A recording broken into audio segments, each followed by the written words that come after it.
We will get started. We'll call the meeting to order. We respectfully acknowledge that the lands we are situated on are traditional territories and treaty lands, in particular those of the Mississaugas of Credit, as well as the Anishinaabe of the Williams Treaty First Nation, the Huron-Wendat, the Haudenosaunee, and are now home to many diverse First Nations, Inuit, and Métis peoples. Toronto and Region Conservation Authority appreciates and respects the history and diversity of the land and is grateful to have the opportunity to work and meet in the territory.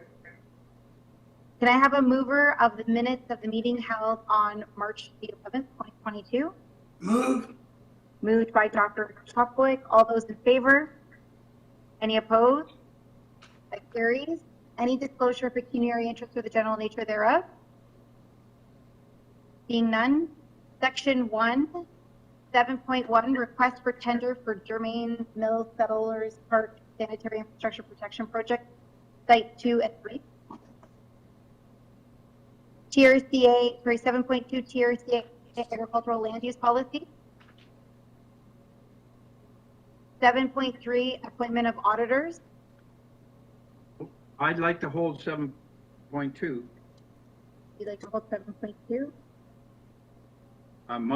My April Fool's joke is that I'll have nothing to say today. You can't hold it then. Okay. 7.4, Metrolinx property disposition request, City of Toronto. 7.5, vendor of record arrangements for supply and delivery of native plant seeds 2022 to 2024. Can I have a mover, please, for 7.1, 7.3, 7.4, and 7.5?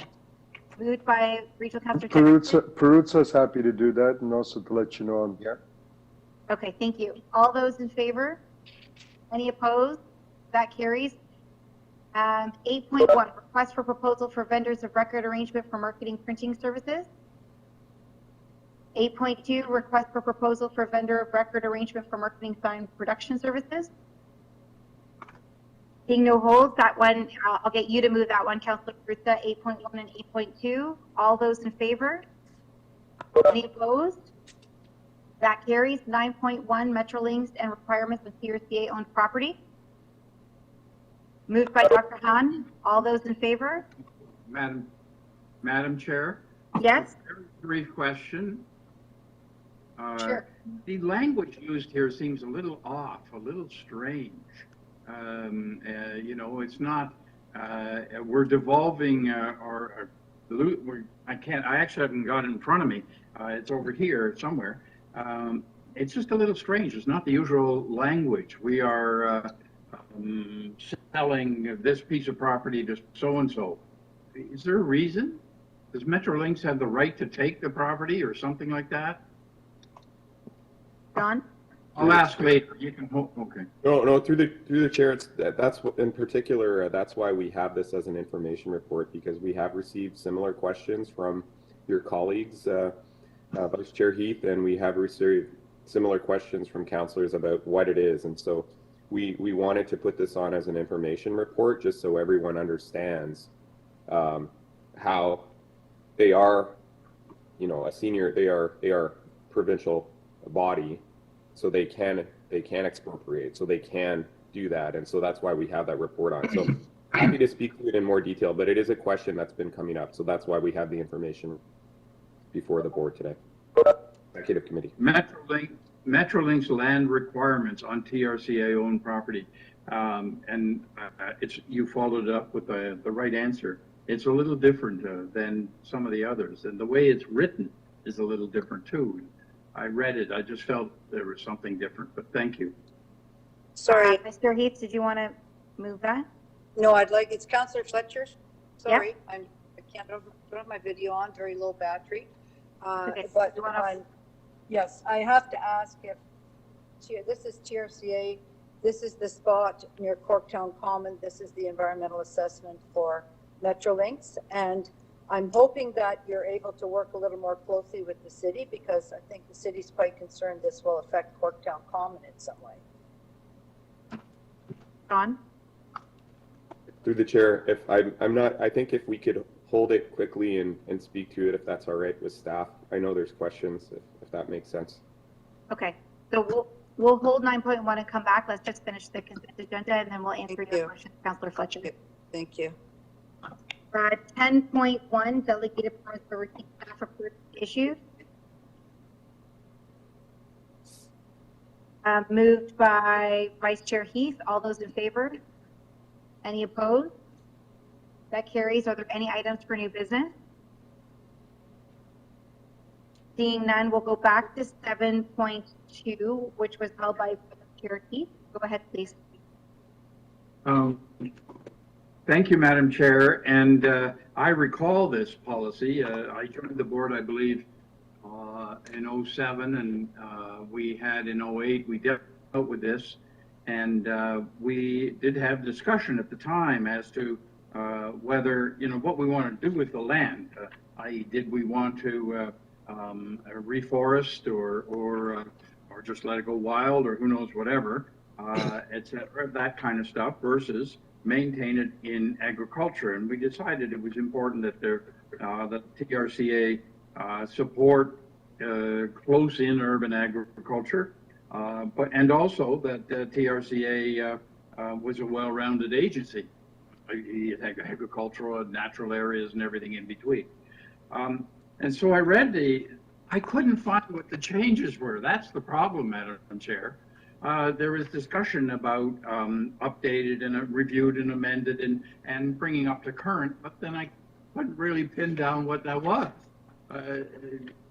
I felt that what was missing was the last paragraph on page, let us say, 3, just before rationale, and these following changes were introduced into the policy. Maybe someone can tell me what the changes were. They might be grammatical. If it's grammatical, I'm all in favor of getting a better grammar in these kinds of things, but what were they?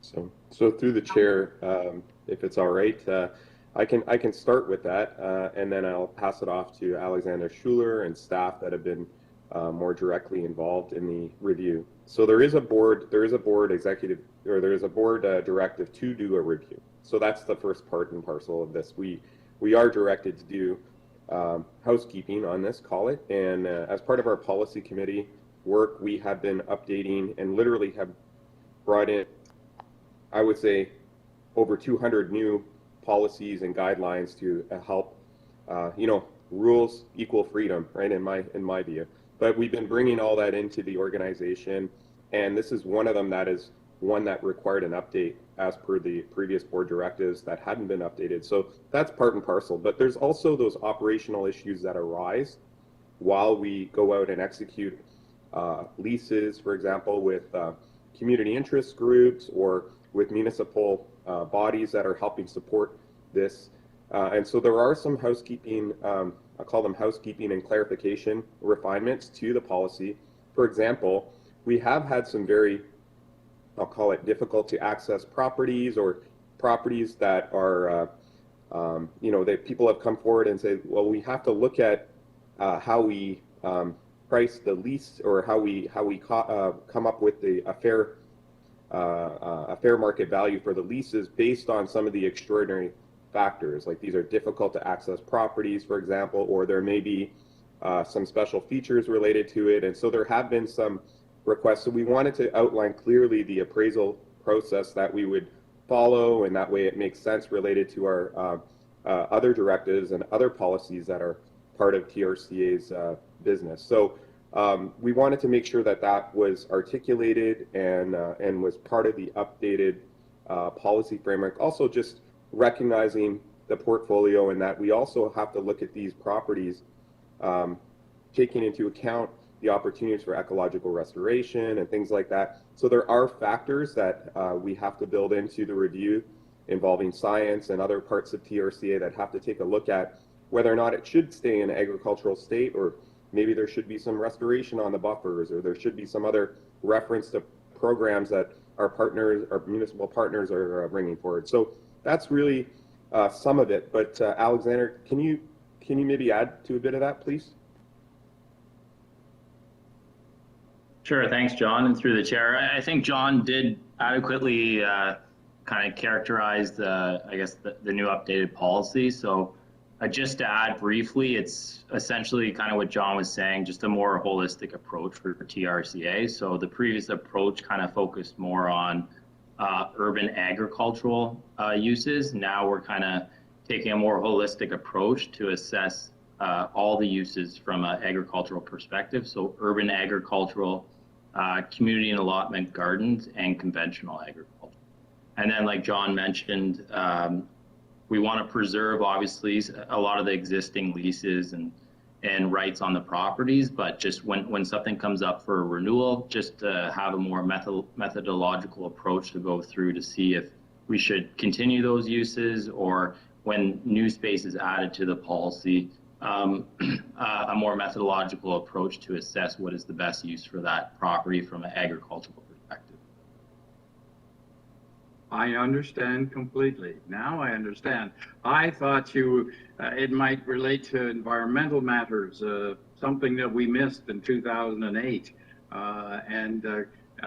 What I know a lot about dealing with Rouge National Urban Park, these kinds of issues, and it appears that we basically updated our policy into the third decade of the 21st century. So I have no problem. I understand this completely now. Okay. Move it. Maybe there's other questions. I don't know. Thank you. Are there any other questions from the board? Seeing none, moved by Vice Chair Heath for 7.2. All those in favor? Any opposed? That carries. But then we'll move to 9.1, and perhaps we can. John, did you want to start off with addressing Councillor Fletcher's question? First, yes. I think. The question was specific to Corktown, and I do want to make sure, just as through the chair, as a point of order, that it's not related to the specific matter of Corktown that's before the executive committee, or whether or not it's related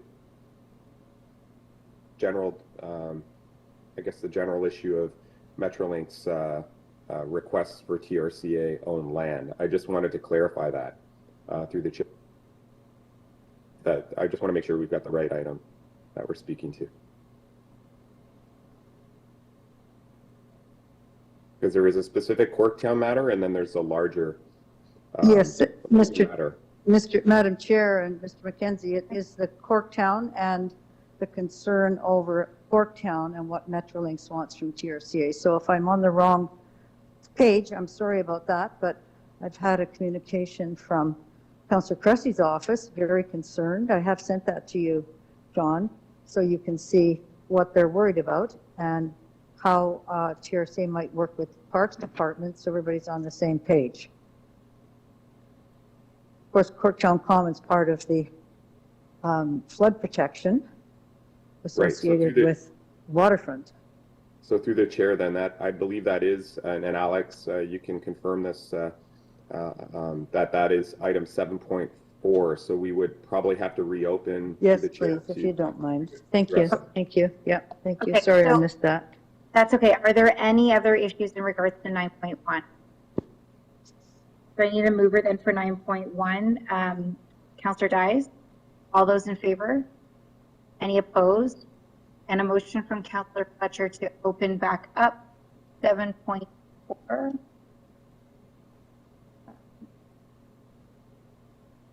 Are there all those in favor? Any opposed? Okay, so back to 7.4. And then maybe we can, was it Alexander? Sorry, I'm moving on my screen here.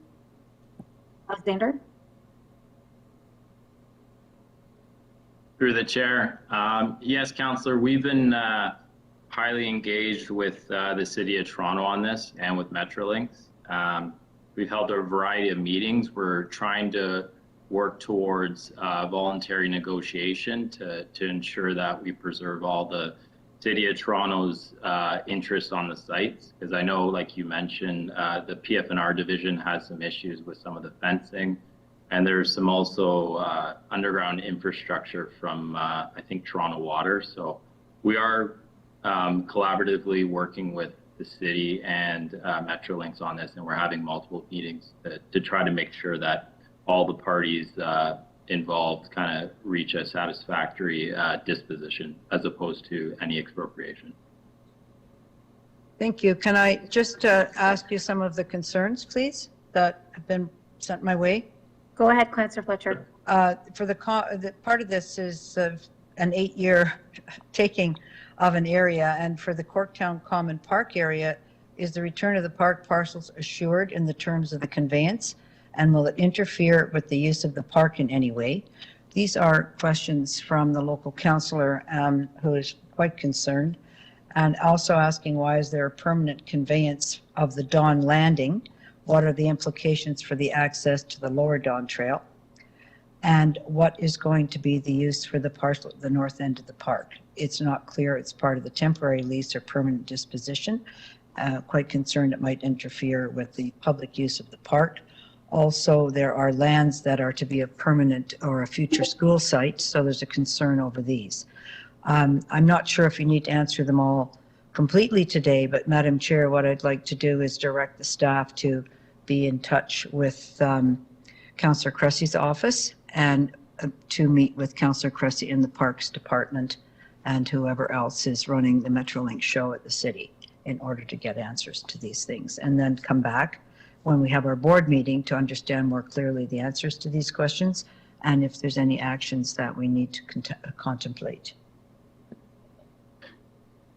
Through the chair, that sounds like a plan. It is a pretty complex site. I think there's like 15 interests that they're looking at, so I don't think it would be fruitful to go through all of them now, but we can definitely report back because they're attempting to try to get in there by, I think, August of this year. So we're still kind of working through what the final interest will be. So that sounds like a plan, Councillor. We can do that.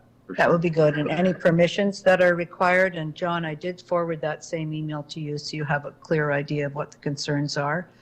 And that would be good to be able to have something by the board meeting. Thank you very much for reopening that and listening to these issues. Appreciate it. Thank you. Very, very near and dear to us, the West Don's Donlands flood protection landform in Corktown Common. So yeah, we'll definitely be able to get some information to inform those responses.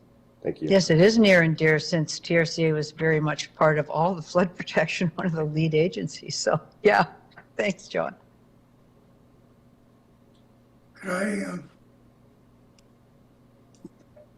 I speak? Oh. Hello?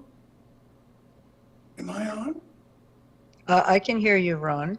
Oh, okay. When I think back to when I was interviewed to get on the board, I was asked a question and it was difficult to come up with an answer. The question was, how can public appointees be more effective and affective in their performance on the board? And I always thought that part of my problem in particular, I'll just speak for myself, is that if you're not a councillor and you're not involved in daily council matters, you're not involved with committees, you don't bump into councillors in the hallway and talk, especially in these days of virtual meetings. It's hard to be apprised of and support issues that need to be addressed for the city of Toronto. I try not to be parochial, but I'm a city dweller, and so I'm interested. And building on Councillor Paula's reports on the Tommy Thompson Park and what goes on there on a weekly basis, it brings me more into the picture. Could it not have been helpful to city appointees to have received some of these concerns from Councillor Cressy? And because he shared them with Paula, he shared them with John, and this is, I know there are issues down there. It's very complex. Every time I drive down the Don Valley Parkway, I look to the right, and I said, my God, what's going on there? And I looked down, and I said, oh God, the Don River is almost flooding. So, it seems to me that as a matter of procedure, maybe informal procedure, information such as being presented just now could have been circulated more widely, although I'm not sure if that's according to TRCA policies and practices. Thank you for hearing my concern. Thank you, Dr. If- Top. Madam Chair, can I just comment on that, please, Councillor Fletcher?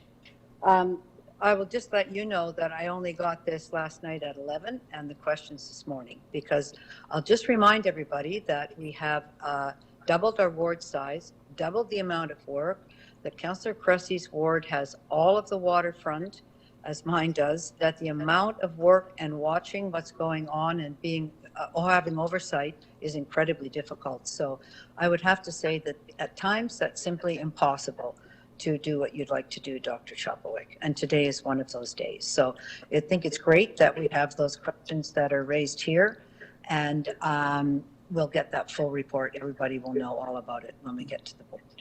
So there's just some physical restrictions from being able to advise everybody every time.